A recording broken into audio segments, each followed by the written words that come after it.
Senewood TV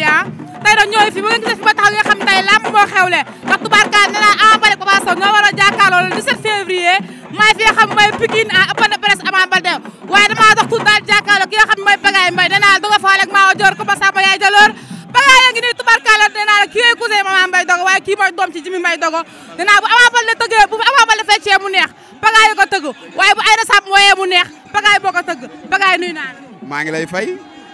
tey ñu gis la ngeen ñëw fii daal di yëngal Pikine Ama Baldé ëpp na presse loo leen ko waajal waa Ama waaw ñu ngi nuyu ñëpp nag di béggee ñëpp di la nuyu di wax nag ne Ama dañ koy waajal lu bees tàq mooy mafia bi ku ci bokkul ku ne xiir gi dina la dal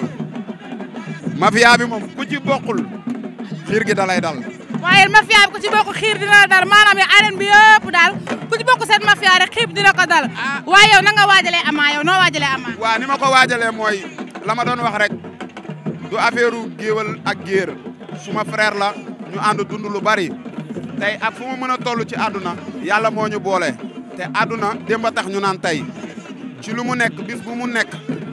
dama koy jox li ma ko war a jox ba mu mot ndax ndamam sama ndam la sama ndamam la donc li ma koy waajal nag mooy bu ñu demee stade amitié dinañ xam ne ki ko mën a ki koy jéem du benn ndax ñun ay jërë-jërë lañu. waa dégg nga ne ñoom ay jërë-jërë lañu ba tax na nee naa la jërë nga mbéy saaka yaa nga la mbay jërë nga mbéy waaye fas yaa nga béy nee naa la kii nee naa lu mu am na fu mu ko teg nag tubaarkalla jabu seek la seen luy seen ay maamam Pagaye Mbaye a ngi fii da nga faale ak Maawa Joor Senewood TV a ngi nii Senewood TV site bu xam ni moom mu jëju du gën a neex tubaarkalla nekk Pikine bëgg laa waajal bëgg laa jël dëgg neexul defante yow lu baax waaw mais xam nga ne loolu dama ciy kontaan man Pikine lu mu takk lu ne takk naa ci lu Pikine takk lu ne rek takk naa ci te incha allah man ak yéen du yam fii dañuy daje ci yeneen i bërëb muy gën a yëngu nag